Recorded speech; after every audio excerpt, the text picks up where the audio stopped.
Olá, olá, boa tarde a todos. Gente, primeiro, muito obrigado, é uma honra imensa estar aqui. Uma série de honras sequenciais, né? Ter sido aceito no mestrado profissional, logo no início, ter concluído, ter passado pela banca. Eu ainda estou tentando descobrir o que é pior, a banca ou hoje, né?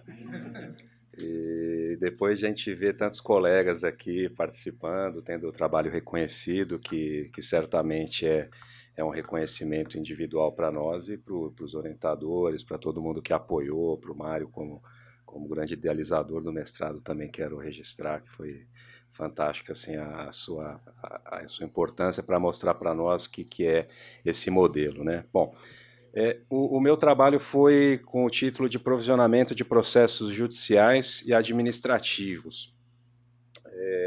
Aqui só para contextualizar rapidamente, né? Eu tenho cerca de 15 anos de carreira, metade em escritório de advocacia, outra metade nas empresas. E eu podia não ter sofisticação em relação às normas que regem o assunto, mas eu tinha plena convicção empírica de que a coisa ia mal. Né, de que os advogados não sabem direito o que fazer, os contadores muitas vezes têm dúvida, e eu tinha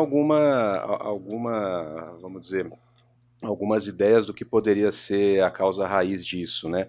E o fato de ser um ponto de intersecção entre direito e contabilidade certamente contribuía para isso, porque nem os advogados nem os contadores tinham pleno domínio ali desse tema. Então eu decidi, por uma questão extremamente pragmática, por estar em um tema que eu sabia que existia uma lacuna acadêmica, eu pesquisando eu não encontrava referência segura, resolvi me aventurar e escrever sabendo que eu provavelmente acharia aí um pouco das causas e poderia propor soluções. Esse desde o começo foi o objetivo.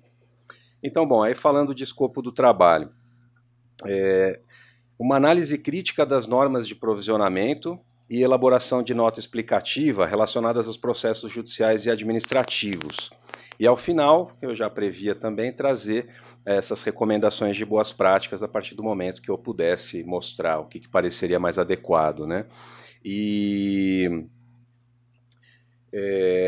aí as normas especificamente falando, né, o International Accounting Standard 37, que foi a norma internacional que baseou o CPC 25, que é a norma do Comitê de Pronunciamentos Contábeis, né, o órgão criado pelo Conselho Federal de Contabilidade para emitir essas orientações, e uma positivação, que eu não vou me estender, mas uma positivação pela deliberação da CVM 594 de 2009, que tornou obrigatória essa regra do CPC para as companhias abertas. Tem só, abrindo um parênteses muito rápido aqui para focar no que é mais relevante, é até curioso que a gente não tem uma positivação clara do CPC 25 para outros tipos empresariais. Então eu abri aí um parênteses no trabalho para abordar isso, mas me parece que essa regulação acaba acontecendo de forma indireta, porque o CFM incorporou essas normas e aplica como obrigatórias para a função do contador. Então, como o contador tem que assinar demonstrativo financeiro, é difícil imaginar qualquer empresa de qualquer tipo societário que não utilize esses padrões. Tá? Bom, e só também deixando claro que o CPC 25 é a norma de provisionamento de passivos contingentes, então não é só sobre processo judicial. O que acontece justamente é que quando você entra nesse item específico em que tanta incerteza existe sobre a existência, né, todos aqueles requisitos para você provisionar ou publicar o passivo contingente, para um processo judicial se torna muito incerto. Então você tem que avaliar as probabilidades de se de fato existe uma obrigação presente, se foi gerada por um ato anterior, se é provável o dispêndio, o pagamento para cobrir aquela suposta obrigação. Então, por isso que a gente deve pincelar no CPC 25 algumas normas específicas sobre processo para tentar trazer um pouco mais de luz para esse tema, que acaba sendo muito marginal.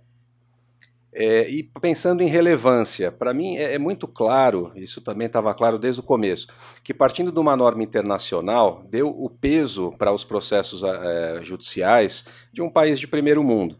Né? Então quem guia o FRS é basicamente Europa, Estados Unidos, e a gente provavelmente não tenha o foco para um país com um contencioso tão grande quanto o Brasil, né, que é um dos recordistas mundiais. Então, só para contextualizar, tem um estudo que eu cito no trabalho de 2014, coloca que chega à conclusão de que as empresas deveriam provisionar, não que necessariamente façam, né, porque isso não foi avaliado no estudo, mas que deveriam provisionar até 50% do PIB do país. Então isso para mim mostra claramente que o tema é relevante, né? Se vai ficar bom ou ruim, aí seria um outro desafio. Mas sem dúvida é um tema de altíssima relevância para praticamente todas as empresas brasileiras. E também do ponto de vista empírico, sem ter feito nenhum estudo estatístico para isso, é claro para mim, eu creio que os colegas vão concordar, que em geral o principal item de provisionamento das empresas são os processos judiciais, né, das empresas brasileiras. Bom, então a relevância se dava por essa circunstância particular, pela simetria das práticas e entendimentos entre advogados, os auditores, aliás, os contadores e até os auditores. Eu, como passei pelo escritório e pela empresa, também tendo sido auditado e respondendo às cartas e tal, eu percebi que mesmo o auditor, que deveria ser, em última análise, o expert no assunto, para avaliar se a prática é apropriada ou não, também eles divergiam. Né, eu pude demonstrar isso um pouco no trabalho. E qual que é o risco disso? Né? Primeiro que a gente tem potenciais vícios muito relevantes nas demonstrações financeiras, ou seja, a gente pode estar deixando de provisionar ou provisionando desnecessariamente, por equívoco, né? E principalmente, talvez o mais grave é que quando se tem esse nível de abertura e esse nível de desconhecimento ou de assimetria do conhecimento desse tema, se possibilita o gerenciamento de resultados, que aliás, não vou falar nomes, mas eu já vi. Né? Então a gente fala, não, vamos provisionar, tem base, não, o CPC é super amplo, vamos provisionar aqui, a gente segura esse ano que tem resultado muito bom, ano que vem está ruim, vamos reverter a provisão. Então essa manipulação de resultado talvez seja o efeito mais danoso da gente ter esse nível de incompreensão ou falta de uniformidade sobre a norma. E lembrando que não é um tema menor, né, que as demonstrações financeiras elas interessam a todos os stakeholders, é um dos pilares fundamentais do mercado de capitais, porque quando você vai investir numa empresa, você toma essas decisões baseadas nos números, para você ser sócio, para você apurar seus rendimentos, então tem um efeito muito amplo, coletivo, que não é só um eventual prejudicado individualmente, né, por um erro ou por um ato de má fé.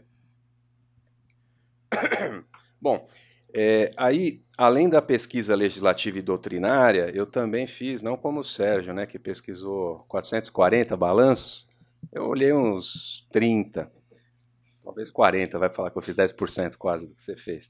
Mas eu olhei assim de forma livre, né, até discutir com meus orientadores, a ideia não era fazer uma pesquisa disso, mas eu tomei aí livremente uma série de balanços das grandes empresas, companhias abertas, para verificar se de fato eu conseguiria provar já de uma forma imediata, né, de saída no trabalho, que existe essa simetria, que existe essa falta de conhecimento em alguns casos. Eu consegui identificar pelo menos três fatores. Atribuição de percentuais inadequados para o risco de perda do processo, a atribuição automática, então a empresa incorporando, né, como prática, que ela vai automaticamente atribuir um determinado risco de perda para provisão ou nota explicativa, de acordo com o estágio processual, e em alguns momentos decisões discricionárias sobre provisionamento a despeito da classificação de risco.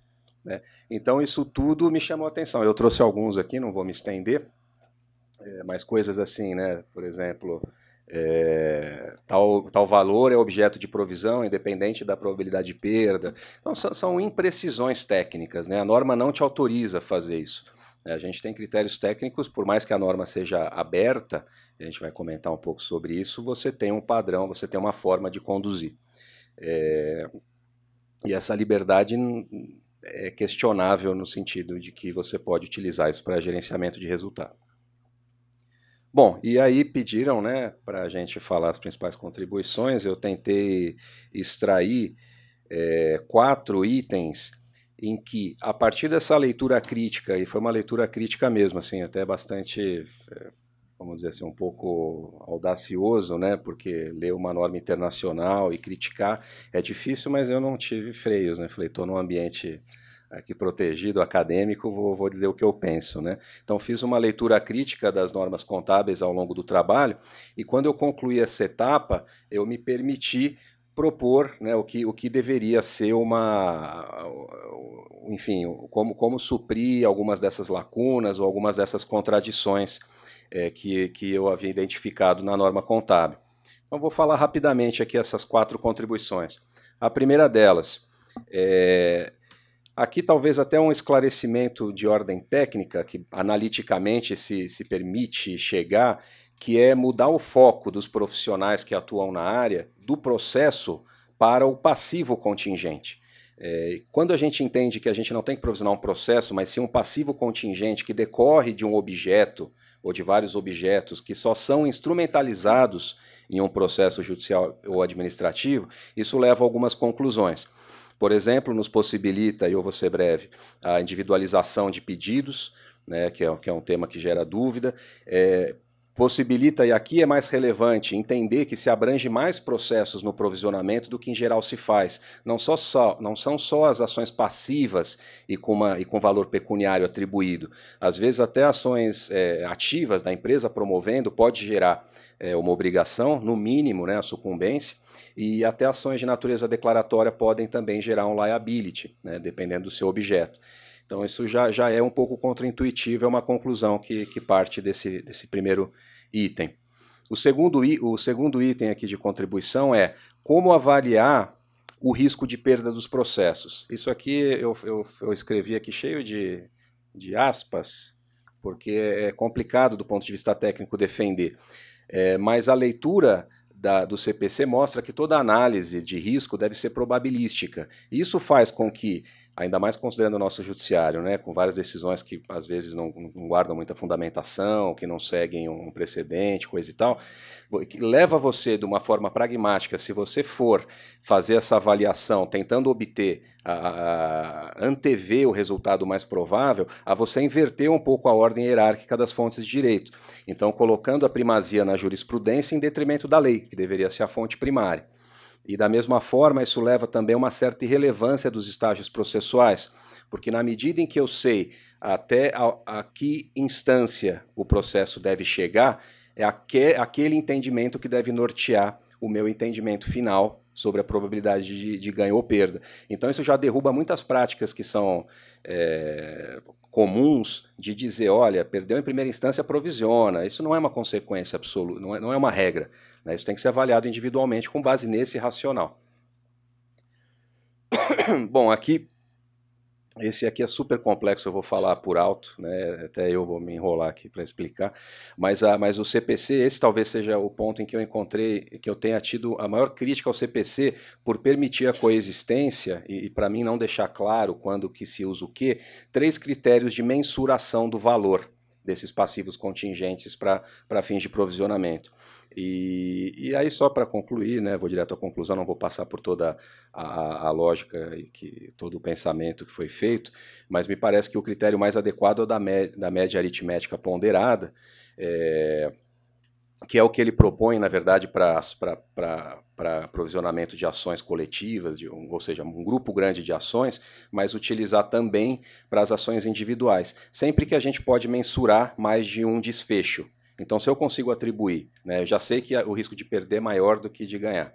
Então, aqui isso vai ser provisionado. Se eu consigo estabelecer que 60% de chance de ser condenado em 100 mil, né, e 40% de chance de ser condenado em 1 milhão, é muito melhor utilizar uma média ponderada do que ir só no desfecho individual mais provável. E isso se prova, né, se você toma uma quantidade grande de demanda, naturalmente você prova que você vai alcançar um provisionamento muito mais fidedigno ao provável desembolso. E por último, talvez o mais simples, mas o mais interessante, o CPC 25, por incrível que pareça, tem 3 critérios de avaliação de risco de perda de uma ação: provável, possível e remoto. Ele só tem uma faixa percentual definida, né, matemática, um número objetivo para o risco provável, que decorre da seguinte frase: você vai será provável quando o risco de perda for maior do que o de ganho. Isso decorre que é maior que 50%, né? Aquela grandeza matemática ali, maior. E ele não conceitua, ele não dá a faixa percentual nem do possível nem do remoto. E isso por si só faz com que dois advogados tendo uma visão idêntica de um processo, um vai dizer que é possível, outro vai dizer que é remoto. E a consequência disso é que um vai tecer uma nota... como chama, não? Uma nota explicativa e outro não. Então aí eu também me atrevi a propor qual deveria ser esse valor. E tem dois grandes critérios. A gente poderia utilizar o critério aritmético, vamos dizer, como não foi arbitrado, vamos fixar em 25%, então 0 a 25, 25 a 50 e 50 em diante, que já está fixado. Mas eu preferi utilizar um princípio da contabilidade, que é o princípio da prudência, para levar esse percentual para baixo, né, em ter o remoto uma faixa menor, de risco de perda, e o possível um pouco maior. E para fixar esse ponto, aí eu me utilizei da analogia. Eu fui verificar, por exemplo, vários institutos legais, na lei de SA, por exemplo, o percentual de 10% é considerado relevante para que você tenha que reportar a participação em sociedades coligadas e controladas. Então, por analogia, utilizando alguns desses exemplos, eu coloquei, fixei ali, né, como proposta, evidentemente, de modo que a gente tem esses critérios objetivos, né? E por último, né, acho que é interessante também comentar que se você fosse exclusivamente pelo princípio da prudência e quisesse baixar ainda mais essa barra, você dilui a relevância das notas explicativas. Se eu vou reportar todas as demandas, até aquelas remotas, né, ou quase impossíveis, você dificulta muito o entendimento do seu destinatário daquela informação. Gente, é isso, eu já cheguei no meu tempo. Talvez dizer que, pulando aqui algumas das conclusões, o CPC ele traz essa ideia de pragmatismo que norteou muito dessa defesa lógica de alguma complementação, e mais interessante do ponto de vista técnico é dizer que, por ser uma norma baseada na regra internacional, para se aplicar a todos os países, diversos ordenamentos e tal, também por isso que se faz de uma norma mais ampla. E eu praticamente, eu entendo que eu não precisei em nenhum momento contrariar o texto do CPC para propor melhorias.